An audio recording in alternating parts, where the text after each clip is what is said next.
I already made that joke out in the crowd a while ago, so I will. Okay. I'll leave the horse thing alone. I'll leave the horse thing alone. So, we do want to grab the door so we don't get any. Those flip cams are. They're very cool and they're very quick and whatnot. They really are. Yeah. Okay. Good focus. Everybody's in here. Good focus? Yep. Okay. I have Jerry and Dewey here, and they're both, of course, with the band America. How are you? Good, man. Thanks for having me. We're doing good. Really, pleasure to be back here. And happy you having us. Well, you know, this is the very first Moondog that you've done. I know you've played Cleveland before. We've played Cleveland many times. That's what I was referring to. Yeah. Oh, absolutely. But yeah, as a matter of fact, we missed you last time. We were hoping to get you when you were touring with Chicago for a minute. Right, that was a great summer, yeah. They kind of skipped Cleveland, but that's all right. You're here now, so that's the most important thing. A great lineup tonight, too. Fantastic. Now, have you worked with any of these guys before? We've been all around the world with Felix. We actually climbed the Great Wall of China with Felix. Is that right? Yeah. And we've done some shows with the Grassroots over the years. I think it's our first Spinners show. Yeah. And one other thing with Eric. And one other thing with Eric, yeah. That's cool. Well, you've certainly been around long enough and done enough things. A friend of mine, actually, this is kind of an email request. Somebody had asked me to ask you. They knew that I do these backstage things. They asked me to ask you, and it's not the question you were asking me about earlier. There's a question they told me not to ask. I'll tell you on the air later. The horse thing. The horse thing.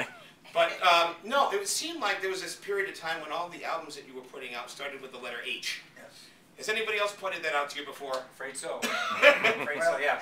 Is there a significance? Is there a... You know, the Lucky H thing. A hidden... It was legitimate. The titles for the albums all applied at the time. The first album was Horse with No Name, or it was America, but Horse with No Name was stuck on it. Yeah. The second album was called Homecoming, which was referred to our returning from England back to the U.S. We started in England. Third album, Hat Trick, the Sporting Three, of course. Yeah. Then after that, it became a gimmick. Yeah, and then it switched into a gimmick quickly. But we tried to find, you know, we did an album in Hawaii called Harbor. We did an album up in the mountains of Colorado called Hideaway.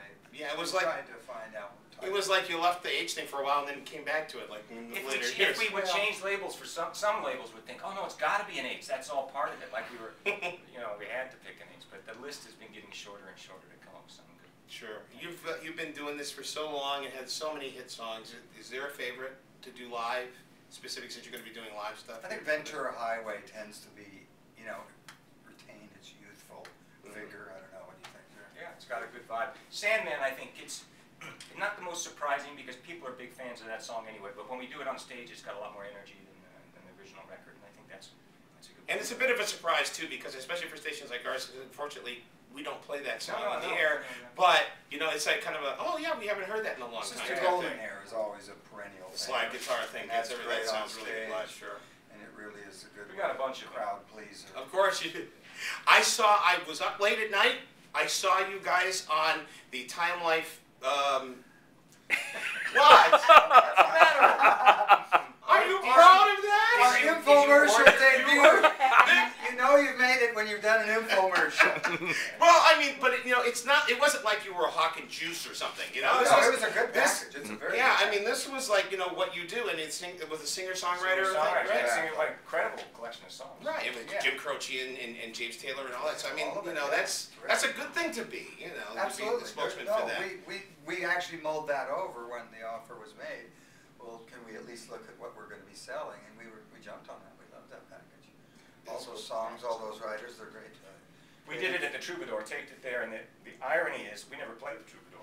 After all those singer-songwriters that had really broken right there on that stage, and there's a documentary out about the Troubadour, and you guys are not in it. We played the whiskey, see, in those days. Oh, there was always this kind of back and forth. You and Johnny Rivers and the Doors and people like that. Yes, and the Doors, that's right. Yeah. No, but there was a deal with Doug Weston at the Troubadour where he would get 3 options for you to come and do another week. You do a week, and you'd have to sign that. And at the time, our manager said, "No, we don't want to lock you up for 3 more weeks in case something big happens, and we don't want to go do the Troubadour."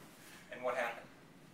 Something big happened. Something big thing happened. But we used to hang out at the Troubadour all the time. Right. The bar was always a good hangout. In fact, that's what it says in the documentary. A lot of those guys say, I never went in there. We stuck out in the front of the bar. They didn't know what the song sounded like close up, and they heard them like, oh, I didn't catch those lyrics. You could look through Tom Waits' car out in the front and look at lyrics. lyrics through the back window. He had all his stuff in there. Oh, is that right? Cool, yeah. See, all the inside stuff we're finding out here. You know, I talked to a friend of mine and said you were coming, and they were like, okay, so I remember in the 70s, they were a trio. There were 3 of them, and now there's 2 of them. So did I do so many drugs that I remembered it wrong?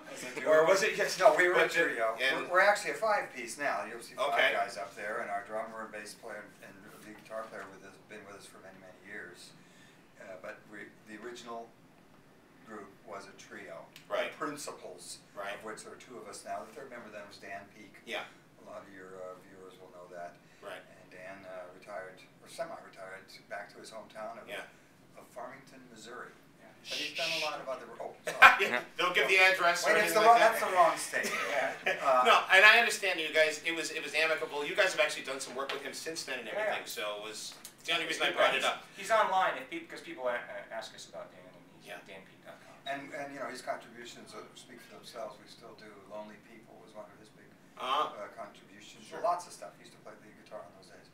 But you know, time has really done its thing on all this. You turn around and you realize he left in '77. I know, long time ago. And whatever that is, 30-odd years, right? Mm-hmm. So it's been a long time since we were a trio. Well, we're Magic 105.7, so I want to thank you for giving us one of our theme songs, by the way. Our pleasure. With You Can Oh, Do You Can Magic. Do Magic. Yeah, of course. So See, I knew that. That would be the perfect song to end on tonight. Not that I'm trying to tell you how to do your job or anything like that, but you know. We could have had John It's in Sebastian. the show, but it won't be. Could have had the spoonful. Do you believe in magic? There you go. So a few of them, and of course, Pilot. We don't know where they are at this point. Oh yeah. It's magic. See, That's a good one. Yeah. that's for their next infomercial. All right. So listen. Anyway, hanging out with America backstage at the Moondog.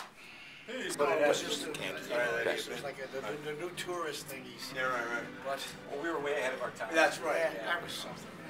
Thank you. I remember you saying, you know, because you were kicking ass, and then you came and you said to me, man, when I used to play, if you didn't get them dancing, you were kicked off the stage. That's right. Yeah.